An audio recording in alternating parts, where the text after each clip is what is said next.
Okay, coming from your favorite mod and DLC CC here on Showdown Nuno Gomez 21, we're going to kind of be reviewing the Menacing Krakens coached by myself, our team in the Draftarig Season 5 League.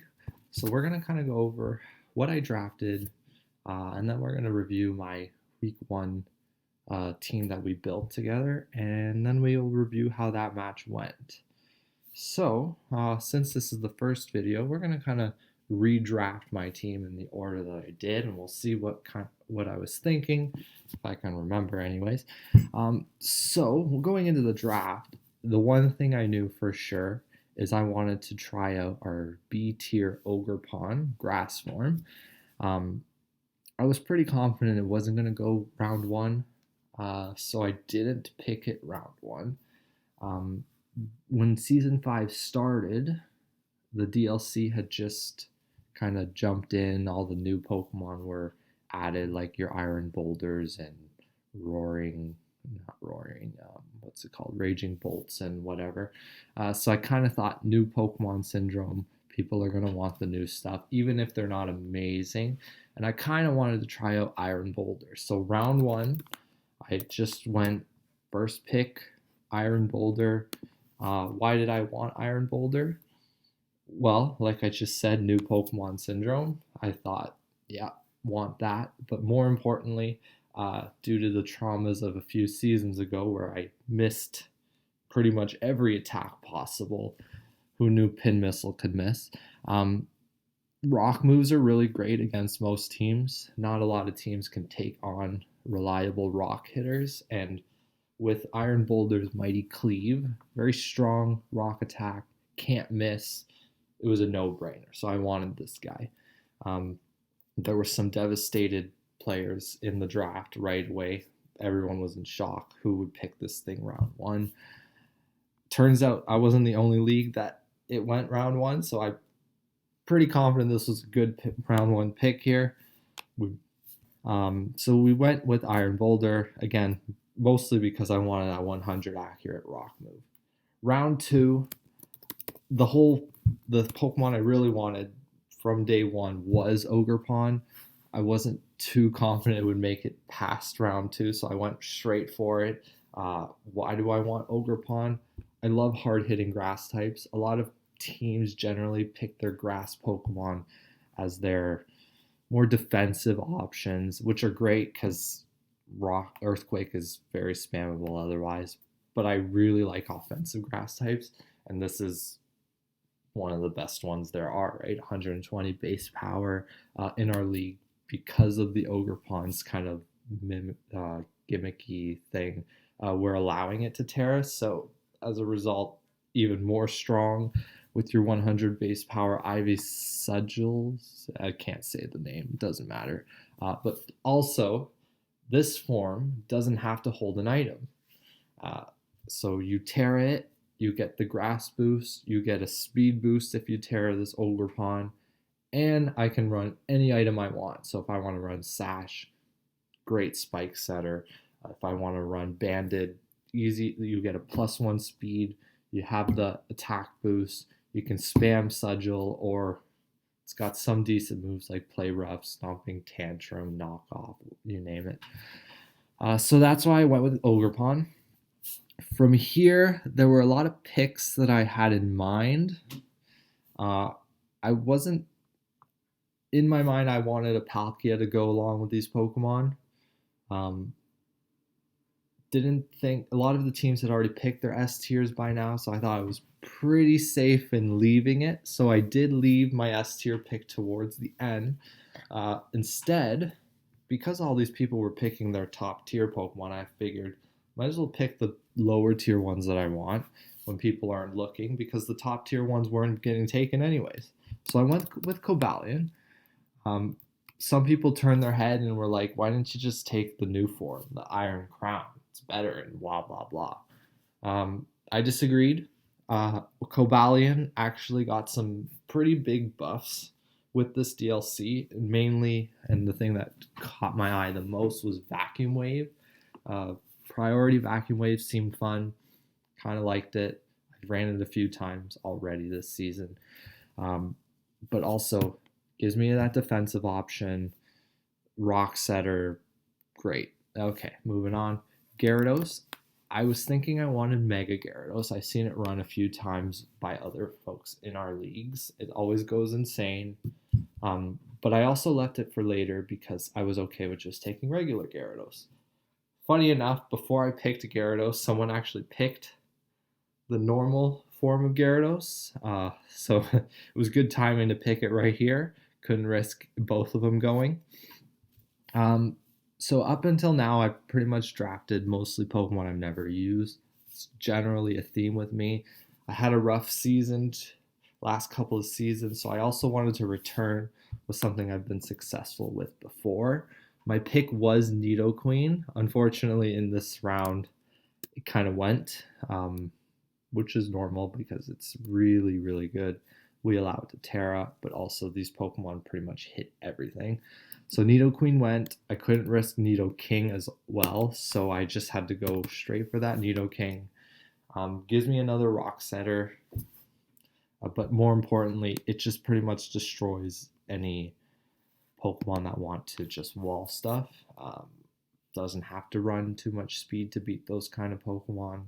So this is a really good pick. From here, I was thinking fighting type would be really nice.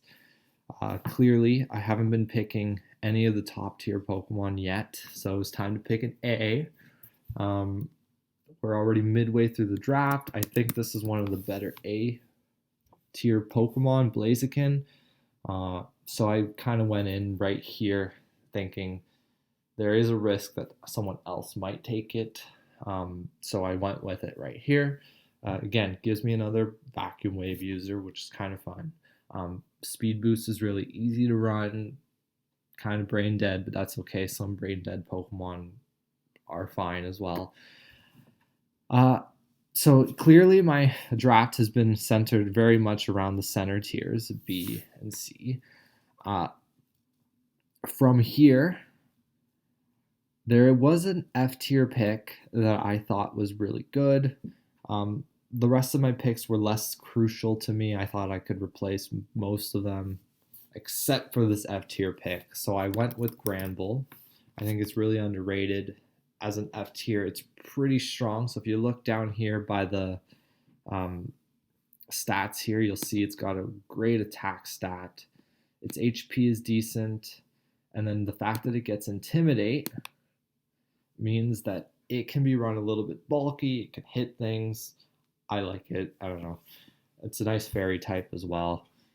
That's why I went there. Going from here, I was kind of lost. I didn't really know what to pick. I didn't want to pick Palkia because, well, most teams already had their S tier. It seemed like a waste of a pick. So I was thinking, it looks like I don't really have much removal of hazards except for a Defog Blaziken. Which I'm not against running, but you probably don't want to have to run Blaziken with Defog. So I was looking through, I'm looking at my E tiers. I see a nice Ghost type, which is also good for rapid spin blocking. So I run in with the Drifblim. There were some devastated players as well, which shocked me because I don't really see this thing ever drafted. But if you come down here and look, you'll see its HP is pretty nuts. Its defenses are sad, but the HP kind of more than makes up for it. With the introduction of Strength Sap, it has the ability to heal itself. It does once in a while have the ability to do other stuff other than be a little bit defensive. But its main goal, I think, this season will be to be kind of a bit of a switch-in, because as you've probably noticed, I've got a lot of attacking Pokemon. Not a lot is taking too many hits. So this was a nice pick for me. We'll see how much use of it I get. From here, you'll see that I'm only missing my S tier. I have to pick at least 3 more Pokemon. I was going to go with 11 because I want that S plus tier where you have to pay 100 points for it. So I'm looking at F tier again, and I'm thinking this Pokemon's really underrated. It's it beats a lot of special attackers because they can't really touch it thanks to its ability ice scales or icy scales. I don't know, something like that. Oh, right here, ice scales. Yep. So we run in with Frostmoth.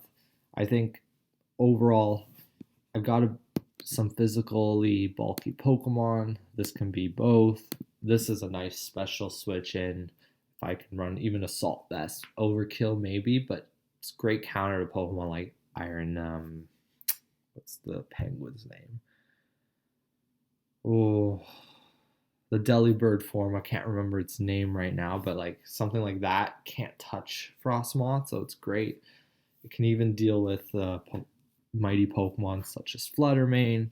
Fantastic. And then it's also a threat offensively. Its only real problem is that 4 times weakness to rock and fire and whatever. So I made it my Terra Captain. We went with electric. I like my offensive picks. Not so much defensive, so that's why we went there. I have to make 2 more picks. At this stage, someone actually picked regular Palkia. I was kind of hoping for Palkia because I could run that item, Assault Vests, Choice Scarves, Choice Specs, you name it. But unfortunately, our friend Aloe took that. So I did think about reformulating the strategy here, but I didn't really want to. So I went with the Palkia form. I am stuck with the item, unfortunately, but that speed boost kind of makes up for it a little bit. Don't have to run Choice Scarf, really. I just lose the ability to run that Assault Vest, Specs, whatever, leftovers, substitute things. But I can do stuff with this. Just spam attacks, really. Last pick, I've got 80 points. I'm looking at the E tiers. I'm looking at this type chart here, which seems a little broke. Could be because I filled this and close that for a second. So you'll look at this type chart. I've got almost everything covered except for normal and electric. So clearly I've got no ghost switch-ins as a result of that, except for Mega Gyarados. I was okay with that. Generally, if you look at my team, it's not really about playing a 70 turn game or 100 turn game or constant switches. The goal here is to take them out. 20 turn games or less are usually the way my games go. Not always, but generally.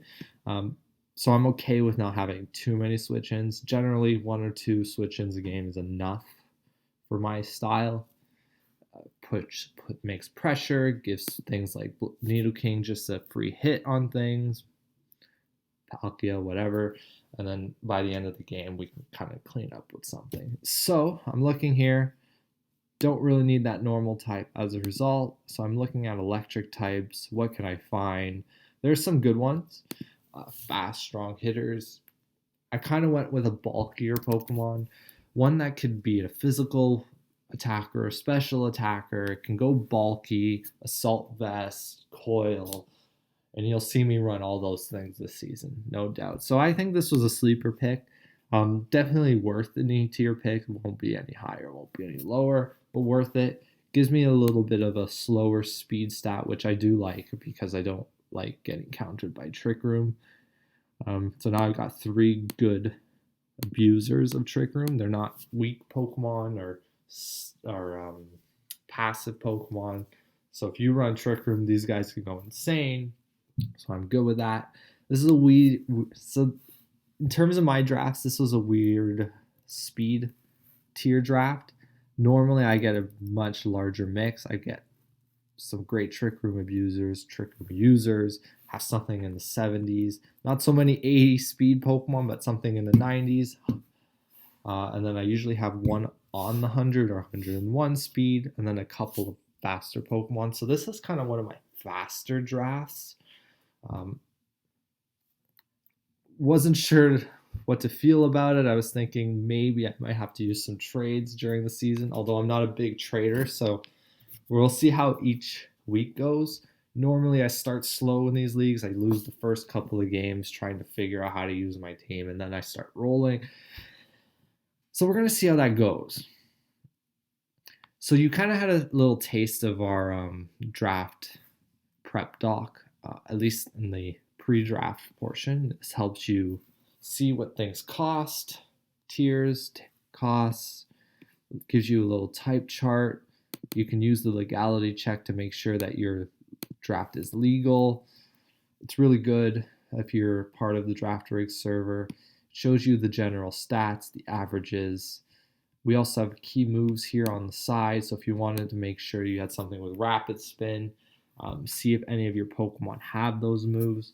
Just keep this in mind that this isn't like 100% accurate. For example, if I put in Trick Room, it says only Drifblim learns it, but on my team I've got 2 Trick Room users, Palkia or Drifblim. So this is really good, Doc. You can use this to generalize your draft, look at it, get a quick thought, but there's always sometimes a missing move here or there, so just keep that in mind. But it's really good to use to help you draft, but also to get your teams going afterwards. Okay, so let's look at my week 1 matchup before. So for the rest of this video, we're going to look at my week 1 matchup. We're going to see what I put in, what were my thoughts, and then we'll look over the match, see how it goes, and then we'll end this. Okay, so let's move to our draft prep doc where the matchup center is. And our league is very bot automated. You just have to select which match you're playing in every week. So, wait, this isn't it. Yeah. Okay. So you're going to see my opponent's team. They got a Galvantula, Landorus Incarnate, Mega Charizard, Typhlosion, Gouging Fire, Raging Bolt, Tisserina, Tropius, Blossom, Hatterene, and Clodsire. Clearly a Sun team, very much centered around their Mega Charizard. Why? With that being their only Sun setter, though, and this Charizard not being able to run heavy-duty boots, you're going to see that. I immediately think I need Stealth Rocks up. He does have removers. I'm not saying he doesn't. Tisserina's Rapid Spin, and he can also run Magic Bounce too in terms of predictions. But this thing can't really switch in on. So I really want those rocks. Also hits Galvantula, Typhlosion. So we're gonna make sure I bring rocks. Now I don't have the greatest rock setters. Cobalion and Nidoking generally, like, I don't know. I want to use them offensively. This was an oversight in my draft. I didn't bring simpler stuff to, but that's okay. All right. You'll notice that most of my team doesn't have much priority, mostly just Vacuum Wave. So we're going to have to watch out for that. And I don't have the bulkiest team. Okay, so Raging Bolt kind of goes nuts once Nidoking is done because it can just spam Thunderclap unless I don't run attacking moves, but I run attacking moves a lot, so that'll be tough. This is the opponent's type chart, kind of see what kind of hits them. So for example, ice types go nuts in terms of the type chart. When I look at his team, though, I'm not super confident in Frostmoth going nuts here, given the fact that we've got fire type, fire type, fire type, right? But off the type chart, it looks good. I just don't love the matchup for Frostmoth specifically. But you can always look at these things, figure out if there's some types you want to spam or some types you think they're going to over prep for, and maybe you can take advantage of that. Our prep doc also gives you like speed comparisons. You can play with this around here. I usually just have a no boost with positive nature and a 1 boost, so like for your Scarvers or, you know, Dragon Dancers or whatever. Clearly my Pokemon are a lot faster, which probably means he's going to run some Scarves or make sure to get Sticky Webs up with Galvantula, one or the other. I am worried about that. I don't want Webs up, so right off the bat I can tell you I'm going to bring a Defogger, whether that's Drifblim, Frostmoth, or Blaziken. You'll have to find out in a minute. You can look at it. So our prep doc gives you everything, right? Hazards, I have 2 stealth rockers. I have a spiker and ogre pawn, toxic spikes. I'm not going to bring toxic spikes because of this Clodsire. Very annoying to kill. It's going to keep taking away the spikes. Not worth it. You're going to see my defoggers. Again, not ideal defoggers, but they're good enough for me. You can see any healing abilities teams have, momentum moves they have. They don't have them all, but most of them are here. Right? I got some, he's got some. Great stuff. Raging Bolt, I feel like, is a problem this match, though. So we're going to have to watch that. I don't have as much priority as I would like. This tends to happen with my drafts a lot. I should probably think about it more in advance. So maybe that's something I look for next season. But still, Quick Attack has its uses. Vacuum Wave is going to be the main move this season. But once in a while, you'll see me run Sucker Punch with these guys. Love a good taunt. I have a lot of good taunt users, 3 of which are pretty quick, so they can get advantage of those. I'm not worried about taunt. He's not going to bring taunt. Definitely not. Knockoff could come. I'm not too worried about knockoff in this match. Yeah. So you can kind of look through these when you're in our leagues. It gives you a lot of stuff, a lot of information. Sometimes too much information, but that's okay. You can always ignore what you don't want to see, right? Haze is always great. This is a nice surprise. I love the move Haze. Don't use it enough because I don't often draft it enough. I don't think about it in advance, but I do have it here, so that's something to keep in mind through the season. Okay, so you can kind of look through these at any point. I looked at these screens once in a while. I see that only Frostmoth can run both, so I will probably do that once at least this season. A lot of these moves are double specific, probably useless for our current draft league, but when we run a doubles draft league, it'll be there. He's got Sun Abusers coming out of everywhere. However, he only has 1 setter. So we got to limit his Sun ability. Those rocks are going to be key. I'm telling you right now. I'm going to force those on. Okay, setup. In terms of setup, his Gouging Fire is a Dragon Dancer. Big threat if it starts going. Not too confident any of these are going to be running Swords Dance. Bellow Drum is a no-go. Probably not running Bulk Up in game 1. So his setters aren't too impressive. I'm thinking Raging Bolt Calm Mind is the biggest problem here. So I'm going to keep that in mind when prepping. So let's take a look at what team I kind of threw together to take on SteveGuy. So my first set, Iron Boulder. I really wanted to try this guy out. I wanted to spam my rock move, and also given all his fire types, this seemed like a no-brainer here. So if I go back up here to our matchup center, okay, rock moves. What does he have? He has a Clodsire. Probably doesn't want to take a Zen Headbutt from Iron Boulder, and I made sure to use Booster Energy so that I can switch between moves. Oh, geez. Okay, and then pretty much nothing else can take a hit from it. So that was the thinking behind there. Booster Energy will outspeed all of his Scarfers if he brings any.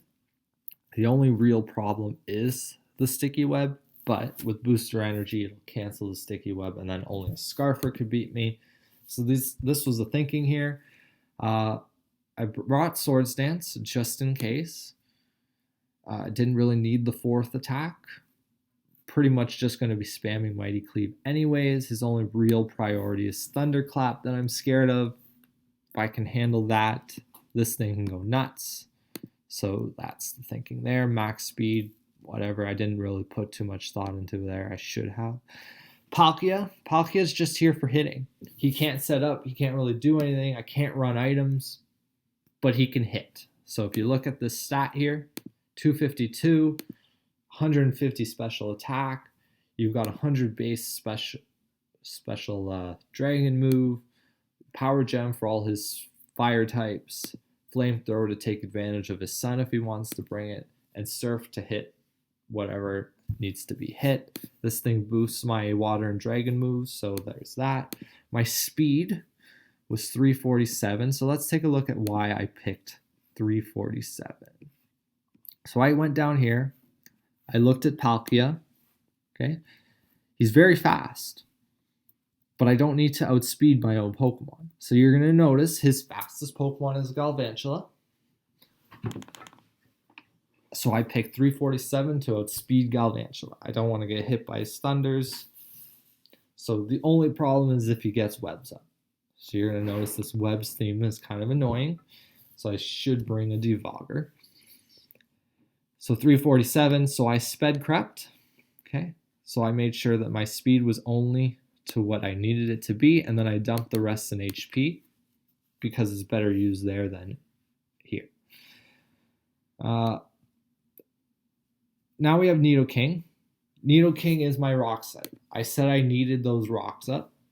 Take advantage of the fact that he's very rock weak. He doesn't have much removal. And then Earth Power, Sludge Wave, Ice Beam pretty much just hits all his Pokemon. Well, they're super effectively. So here, Ice Beam, Sludge Wave, Sludge Wave, Sludge Wave, Sludge Wave, Ice Beam, or Earth Power, Earth Power, Earth Power. It would have been nice to bring Rock Slide, and it was a thought, but I really needed those rocks. I preferred the rocks.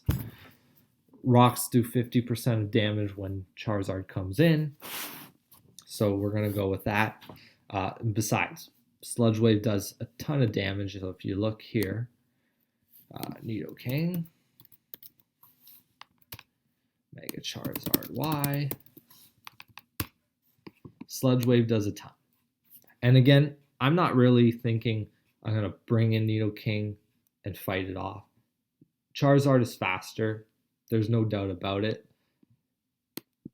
Nidoking's goal is to get rocks up and hit anything slower than it. So these Pokemon right here, Raging Bolt and below, those are the things Nidoking needs to hit, and it hits all of them.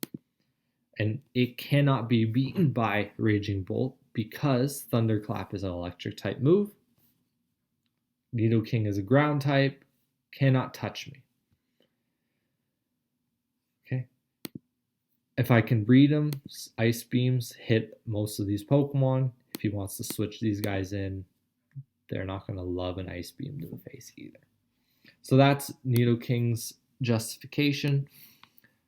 Mega Gyarados. Oh, right. I forgot to mention the speed. So I went with 282 speed. Reason. So if we look at Nidoking, Nidoking can go up to 295. It's not outspeeding a Gouging Fire. So why did I go 282?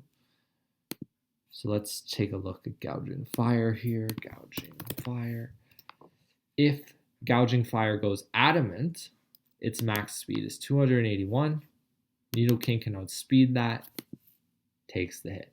Now I went with Terra Ground on my C tier Nidoking because when I Terra Ground, I take less damage from certain super effective moves.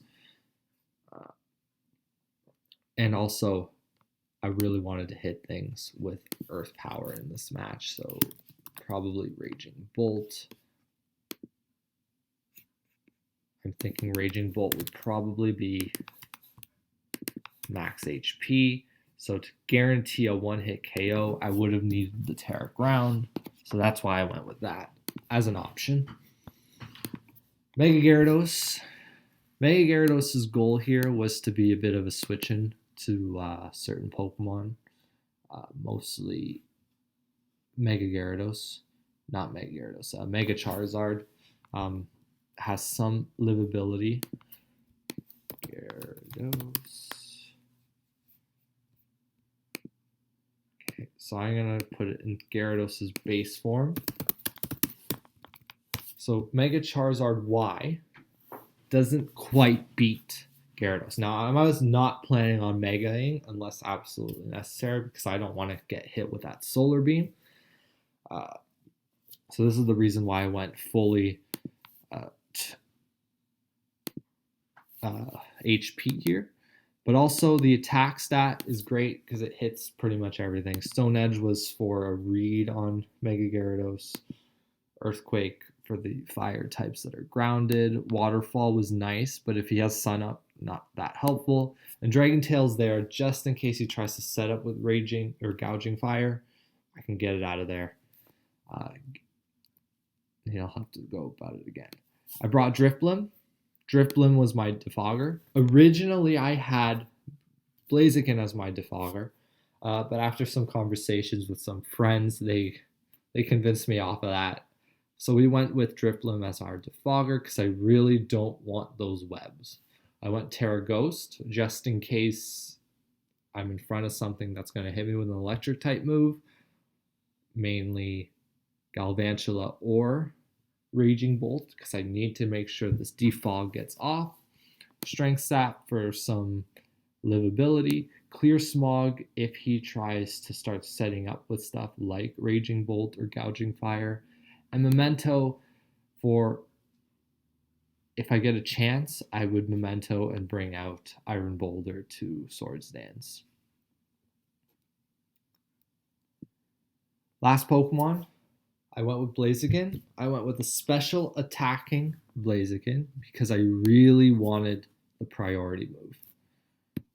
Now, why did I want the priority move? Let's see what happened here.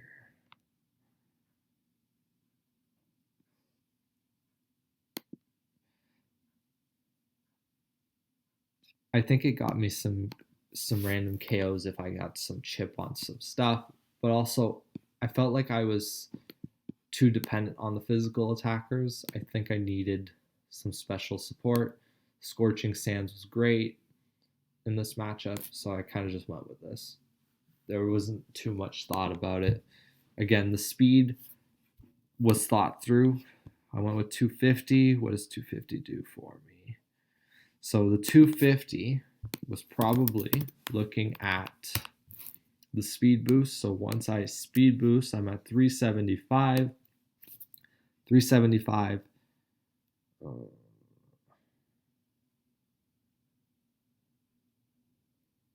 What is happening here? 375.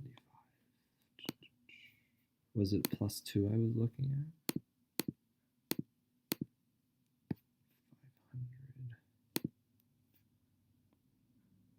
500. Huh. I don't remember. I think I must have screwed up Blaziken's speed. That's okay. It worked out. All right, so this was my set. Let's see how this match went. Okay, so here's SteveGuy's team. In shock, he did not bring Mega Charizard Y. Mega Charizard Y was the thing I was most fearful of. It hit really hard, and it sets up that sun. This is less scary than I was expecting. He still did bring that Thunderclapper, though, so that could be a problem. Nidoking has to have a big game here. Let's see how this goes.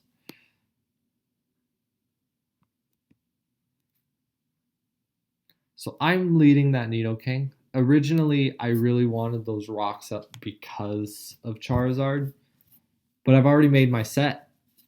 Might as well go for it. Let's see what we do. He switches, fearful of the Sludge Wave, and I went with the Sludge Wave anyway, so just safe plays. This thing is clearly bulky because that didn't do as much as I would hope. Okay, so my switch in, I was just sacking Sanji. He didn't care. Dead in one hit, that seems about right. I kind of deserved that. That's okay. As you've noticed, it doesn't really... Blaziken didn't really have the greatest matchup here. It was probably, in hindsight, not the bring. So I'm kind of down here. Let's see what happens. I've got my Nidoking. And here's why I went Terra Ground. Earth Power from Landorus is a problem. Okay, Earth Power is a kill. If I Terra Ground, it doesn't guarantee a kill anymore. And then I can take it out with an Ice Beam.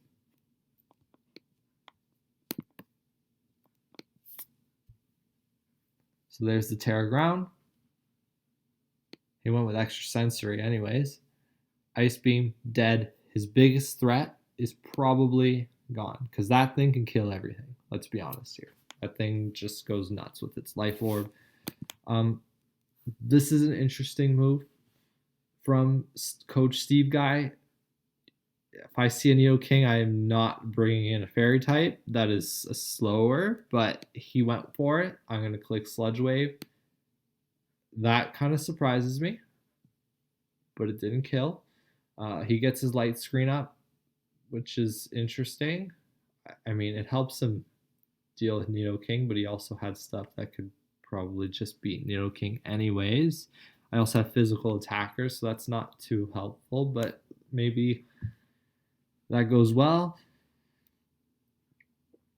Let's see what SteveGuy. Okay, so Gouging Fire. He wants to probably set up a Dragon Dance or two.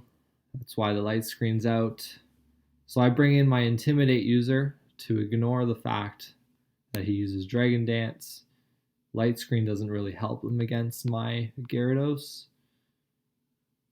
Critical hit. Sure. Dragon Tail, there it goes. The Dragon Tail, his setup is gone. His booster energy is gone. He's less of a problem. Might as well Terra now, because if he uses Thunderclap, I can live. Most likely. Raging Bolt, Thunderclap, Mega Gyarados. So obviously if I don't Mega, I have a Time Store weakness to that. No, Thunderclap would have killed me. Well, there was no reason not to Mega at that point. He didn't click Thunderclap though. He went for Draco Meteor. Wow. That did nothing. Why is that not KOing? Draco Meteor. Huh. Interesting. He must have not brought Thunderclap. No, he did. Okay. Interesting. Okay. So from here, he's at -2 special attack. He's not much of a threat. Mighty Cleave beats this, beats that. Doesn't really beat this, but it can probably hurt it. So there's my booster energy. I went for the Sword Stance because this is not as threatening as it was before. Mighty Cleave takes it out. At +2, I can't imagine anything really living, but let's see how that goes. Mighty Cleave. Ooh. That survived. Okay.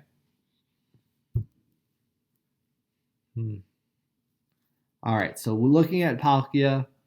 Given that this is almost defeated, I've got Flamethrower, I've got Surf or Spatial Rend. This is pretty much over. It's just clicking moves now. Yep. One down. Probably Spatial Rend here. Yep, down. And another Flamethrower should do the trick here. Yeah. Surprising that he didn't go for webs early on in the game. But I guess because he had this booster energy, he didn't think he needed it. Fair enough. Drifblim ended up not coming into the field, mostly because its main role was to defog webs away. He didn't bring webs, so he was kind of rendered useless in this match anyways. All right, so that was a good week. We got off to a winning start. The Menacing Krakens 1-0 +3. Okay, so thanks for watching. We'll come back with another video for week 2's analysis, and we'll see how those go. All right, so just signing off.